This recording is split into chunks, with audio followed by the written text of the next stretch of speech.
momencie, w którym rozpoczął się wszechświat, rozpoczęło się też wielkie odliczanie do jego końca. Nic, co w nim istnieje, nie jest wieczne. I tak samo wieczny nie jest kosmos. Po wielu eonach na niewielkiej planecie przy dość pospolitej gwieździe wyewoluowały istoty, które z czasem zaczęły zauważać swoją śmiertelność i przemijalność. No i zaczęły zadawać pytania o koniec wszechświata. Ta planeta to Ziemia, a jej najbystrzejsze umysły zadawały właśnie takie pytania. Przełomem okazały się być badania astronoma Edwina Hubble'a. Zauważył on podczas swoich obserwacji, że galaktyki oddalały się od siebie. Na podstawie tych badań naukowcy wykazali potem, że wszechświat rozszerza się. Uczeni próbowali odpowiedzieć sobie na pytanie, co sprawia, że wszechświat rozszerza się. Powstawały koncepcje takie jak ciemna energia, która miałaby właściwości odwrotne do grawitacji. Zamiast przyciągać obiekty, odpychałaby je. Doprowadziło to do powstania koncepcji śmierci wszechświata. Wszystkie zakładały, że początkiem był wielki wybuch, w którym z pierwotnej osobliwości wyłoniła się cała materia i energia, którą znamy. Naukowcy opracowali kilka hipotez końca wszechświata. Jedną z nich była hipoteza wielkiego kolapsu. Po wielkim wybuchu przestrzeń zaczęła puchnąć we wszystkich kierunkach. Następnie pojawiły się w niej oddziaływania i cząstki elementarne, które zaczęły łączyć się w bardziej złożone struktury. Powstały atomy wodoru i helu oraz niewielkie ilości litu i berylu. Kiedy młody wszechświat ochłodził się, fotony zostały uwolnione i światło rozlało się po całym kosmosie. Dopiero od tego momentu przydałby się nam narząd wzroku. Zaczęły formować się pierwsze gwiazdy, te zaczęły łączyć się w galaktyki. Z kolei one łączyły się w gromady i inne superstruktury kosmiczne. Wszystko to wiązała grawitacja. Jednocześnie galaktyki oddalały się od siebie niczym kropki namalowane na powierzchni balona. Niektóre z nich, znajdujące się blisko siebie, zderzały się z racji na silne powiązania grawitacyjne. Jednak w makroskali wszystko uciekało od siebie. Naukowcy z początku uważali, że odpowiedzialny za to jest impet powstały podczas wielkiego wybuchu i to on napędza oddalanie się od siebie galaktyk. Jednak jeśli byłoby to prawdą, to w pewnym momencie energia tego wybuchu byłaby niewystarczająca. Sytuacja podobna do rzuconego w górę kamienia. Z początku oprze się ziemskiej grawitacji, ale ostatecznie będzie wytracał energię nadaną mu podczas rzutu i upadnie na ziemię. Po prostu malejąca energia kamienia nie będzie w stanie dalej ani opierać się, ani równoważyć siły grawitacji. Ta wszechobecna siła sprowadzi go na dół. Podobnie myślano na początku o wszechświecie. Siła wytworzona podczas wielkiego wybuchu powinna systematycznie maleć, rozszerzenie spowalniać, a wszystko ostatecznie zaczęłoby się do siebie z powrotem zbliżać. Galaktyki zrobiły w tył zwrot i zaczęły zbliżać do siebie. Ostatecznie wszystkie zaczęłyby się zderzać i tworzyć jedno wielkie skupisko gwiazd. Temperatura rosłaby w zastraszającym tempie, a nocne niebo rozświetliłoby się blaskiem tryliardów gwiazd. Jednak proces zbliżania trwałby nadal. Temperatura wciąż by rosła, a cząstki poruszałyby się coraz szybciej. Przez to materia zaczęłaby rozpadać się na cząstki elementarne, ostatecznie skupiając w jednej wielkiej osobliwości. Wszechświat powróciłby do swojej pierwotnej formy. Jedna z wersji tej hipotezy mówi nawet o wszechświecie pulsującym, który najpierw z punktu rozszerza się, a potem do punktu się zapada. Jednak obserwacje mówiły zupełnie co innego. Wszechświat nie dość, że nie rozszerza się coraz wolniej, ani nawet nie rozszerza się w tym samym tempie, to rozszerza się coraz szybciej. Inna hipoteza tak zwanego wielkiego rozdarcia, która zakładała, że przestrzeń będzie rozszerzać się coraz szybciej, a wszystko co znamy czeka dość niecodzienny koniec. Tutaj do gry weszła właśnie hipoteza ciemnej energii. Na początku nie zauważylibyśmy nic dziwnego. Wszechświat rozszerzałby się swoim tempem, galaktyki oddalałyby się od siebie, kosmiczny dzień jak co dzień. Jednak wielkoskalowe struktury oddalałyby się nieustannie od siebie, aż w końcu grawitacja zupełnie nie przeszkadzałaby już ciemnej energii. Ta rozpędzałaby galaktyki i znajdującą się w nich materię do niebotycznych prędkości. Proces ten cały czas by przyspieszał.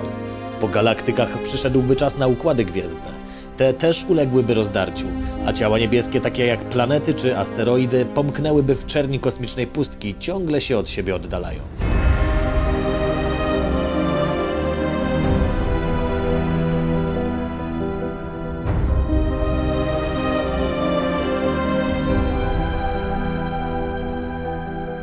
To jednak nie koniec. Ekspansja trwałaby nadal. Ostatecznie nawet gwiazdy i planety rozpadałyby się na coraz drobniejsze elementy. Rozdarciu uległaby również sama materia. Zniszczeniu uległyby również oddziaływania silne, elektromagnetyczne oraz słabe. Atomy rozpadłyby się na cząstki elementarne. Wszechświat byłby coraz rozleglejszym miejscem, wypełnionym rozproszonymi cząstkami elementarnymi, które już nigdy nie miały się ze sobą spotkać. Ostatecznie zginęłoby wszystko, co znamy. Zapanowałaby absolutna ciemność w wiecznie powiększającej się przestrzeni. Chociaż niektóre wersje tej hipotezy zakładały, że również i przestrzeń uległaby rozdarciu. A dojść do tego miałoby już 20 miliardów lat po wysnuciu tej hipotezy. Jednak największe grono zwolenników zebrała trzecia hipoteza, tak zwanego Wielkiego Chłodu. Rozszerzanie wszechświata miało zachodzić według niej normalnie. Gwiazdy umierałyby i dawały początek nowym gwiazdom, ale materiału zdatnego do wytwarzania nowych gwiazd byłoby coraz mniej. Obecnie żyjemy w tak zwanej erze gwiazdowej. Nie jest ona pierwszą erą istnienia wszechświata. Przed nią mieliśmy jeszcze 4. Erę Plancka, hadronową, leptonową i promieniowania. Jednak póki co era gwiazdowa jest najdłuższą. Rozpoczęła się 380 000 lat po Wielkim Wybuchu, a zakończy najprawdopodobniej dopiero za około 100 bilionów lat. We wszechświecie jest wiele typów gwiazd, od stosunkowo małych czerwonych karłów po nadolbrzymy wielkością sięgające nawet orbity Jowisza. Życie tych drugich możemy liczyć w milionach lat. Te pierwsze z racji na swój mały rozmiar wolniej przetwarzają swoje paliwo, jakim jest wodór. Łączy się on głęboko w sercu gwiazdy w cięższe atomy helu, produkując przy tym olbrzymie ilości energii. Im większa gwiazda, tym procesy te zachodzą gwałtowniej, a paliwo kończy się szybciej. Na przykład Słońce miało przeżyć jedynie około 9 miliardów lat. Po tym czasie pozostałby po nim tylko zwolna wypromieniowujący swoją energię biały karzeł. Węglowo-tlenowa skorupa wielkości Ziemi. W pewnym momencie zewnętrzne powłoki Słońca miały się rozrzedzić, spuchnąć i pochłonąć wewnętrzne planety z Ziemią włącznie. Cywilizacja ludzi musiała uciec ze swojej ojczystej planety, aby uniknąć zniszczenia.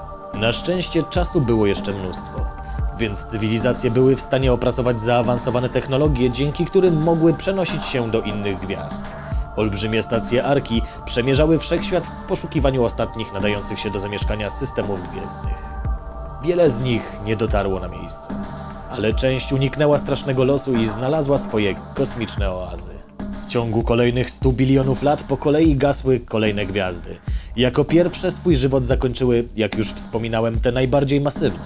Kosmiczne cywilizacje musiałyby przenosić się w pobliże mniejszych gwiazd, jednak taka kosmiczna tułaczka musiałaby trwać przez kolejne miliardy lat, podczas których ilość zdatnych do zasiedlenia systemów gwiezdnych byłaby coraz mniejsza.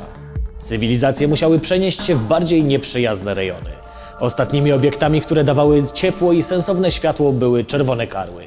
Gwiazdy mniejsze niż na przykład Słońce, dzięki czemu procesy zachodziły w nich o wiele wolniej i mogły przeżyć dłużej. Jednak nawet czerwone karły były skazane na zagładę, a cywilizacje pozostały im czas poświęciły na opracowanie technologii, dzięki którym mogły przeżyć jeszcze trochę dłużej. Dalej hipoteza stawała się jeszcze bardziej złowieszcza. Po śmierci ostatnich gwiazd zakończyła się tak zwana era gwiazdowa, a całe niebo stało się nieprzenikliwie ciemne. Na placu boju pozostały jedynie wypalone skorupy dawnych białych karłów, gwiazd neutronowych, pulsarów, a także coś jeszcze. Czarne dziury. To one najdłużej pozostały przy życiu. Kiedy wszystkie gwiazdy zgasły, czarne dziury, przemierzając zimną i pustą przestrzeń, były ostatnimi energetycznymi oznakami niegdyś wspaniałego tworu, jakim był wszechświat. Zwolna wypromieniowywały one swoją energię poprzez tak zwane promieniowanie Hawkinga. Profesor Hawking twierdził, że czarne dziury, mimo iż nie wypuszczają ze swojego wnętrza niczego, nawet światła, to jednak parują. Dzieje się tak przez zjawisko natury kwantowej, a mianowicie cząstki wirtualne. Te normalnie pojawiają się w parach z pustej przestrzeni i natychmiast znoszą nawzajem. Jednak jeśli taka para pojawi się dokładnie na horyzoncie zdarzeń czarnej dziury, to jedna jej część wpadnie pod horyzont, a druga zostanie w naszym świecie. Z racji na to, że kosmosem rządzi m.in. prawo zachowania energii, to jeśli przybyło jej przed horyzontem zdarzeń, to musi jej ubyć pod nim, czyli w czarnej dziurze. W ten sposób z czasem czarne dziury miałyby utracić również całą swoją masę. Jeśli jakakolwiek cywilizacja miałaby żyć w tych czasach, to musiałaby porzucić swoje cielesne formy i wprowadzić całą cywilizację na przykład do olbrzymiego komputera kwantowego, gdzie wszystkie istoty żyłyby w swoistej symulacji. Naukowcy opisywali właśnie taki kierunek ewolucji istot żywych. Byłaby to ostateczna forma, w której trwaliby przez jeszcze Google lat. To liczba tak wielka, że przewyższa nawet ilość atomów w znanym nam wszechświecie. Jeśli chcielibyście ją zapisać, to w zapisie dziesiętnym byłaby to 1 Istozer. Cywilizacje cyfrowe trwałyby przez eony, jednak wychładzający się wszechświat miałby wpływ również i na nie. W tym czasie czarne dziury władałyby wszechświatem niczym niegdyś dinozaury Ziemią. Ale nawet czarne dziury nie były wieczne. Proces ich parowania sprawił, że nawet i one w końcu zniknęły, a wszechświat wypełniła jedynie materia w ciągle rozszerzającej się przestrzeni. Dla obserwatora wszechświat wydawał się być coraz ciemniejszy, zimniejszy i coraz bardziej pusty. Temperatura nieustannie spadała, a procesy zachodziły coraz wolniej. Ostatecznie pomyślenie nawet jednego słowa przez bezcielesne już istoty zajmowało całe wieki, a im bardziej temperatura zbliżała się do zera absolutnego, tym procesy zachodziły jeszcze wolniej. Ostatecznie wszystko zamarło. Po cywilizacjach pozostało jedynie mgliste wspomnienie. Myśl zatrzymana w czasie i przestrzeni. A sam wszechświat przestał przypominać to, co wszyscy znaliśmy. Czeka go jedynie wieczna ciemność i wieczny chłód. Jednak nie ma się czym przejmować. Nie pozostał już nikt, ani nic, co mogłoby smucić się tym faktem.